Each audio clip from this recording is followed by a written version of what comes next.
Welcome to my another blog. তোমরা কেমন আছো? আশা করছি সকলেই ভালো আছো।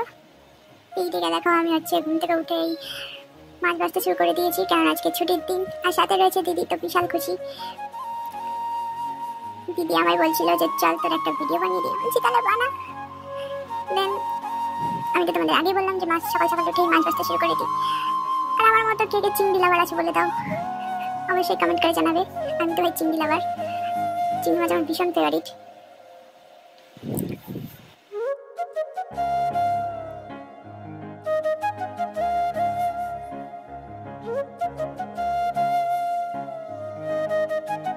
আর মা হচ্ছে এইদিকে শাক বাছা হয়ে গিয়েছে, এরপর হচ্ছে শাক কাটবে।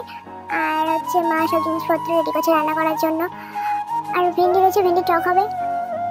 দিদিকে বৃষ্টি মেঘলা মেঘলা করছে, কিন্তু বৃষ্টি এখনো হয়নি। ও মা, এদিকে দেখছি আবার বৃষ্টি শুরু হয়ে গেছে হঠাৎ করে। বৃষ্টি হবে হবে করছিল, কিন্তু হচ্ছিল না। আবার দেখছি হঠাৎ করে বৃষ্টি শুরু হয়ে গেল। তো যাই হোক, ভালোই হলো, অনেক দিন পর আবার বৃষ্টি শুরু হলো। কেননা এতদিন ধরে শুধু গরম আর গরম, বিরক্ত লাগছিল, গরমের অত্যাচারে পাগল হয়ে গিয়েছিলাম।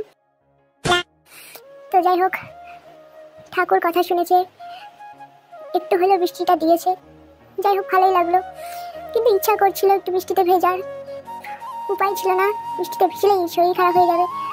আমারটা ভালোই লাগছিল দেখতে বৃষ্টিটা। ভিজতে পেলাম না তো কি হয়েছে, বৃষ্টিটা তো দেখতে পেলাম। একটা জাস্ট ইমাজিন করে নিলাম যে বৃষ্টিটা আমি ভিজছি। हाय हाय इतना सुकून। তো সেই লাগে বৃষ্টিতে ভিজতে, খুব ভালো লাগে, খুব মজা লাগে। ছোটবেলায় কত বৃষ্টিতে ভিজতাম, বৃষ্টি শুরু হলেই বৃষ্টিতে ভিজতে শুরু করে দিতাম, নাচানাচি শুরু করে দিতাম বৃষ্টির মধ্যে গিয়ে। ভীষণ ভালো লাগতো। জাস্ট একবার ইমাজিন করে, ইমাজিন। আয় হায় সেরা। আর মামা বললো পটলটা ভাজতে, হঠাৎ করে যেন আমি একটা চমকে উঠলো, হয় আমি ফোনটা পিছনে নিয়ে নিয়েছিলাম। দেন আবার পটল ভাজতে শুরু করি। তো গাইস, আজকের ভিডিওটা এই অবধি।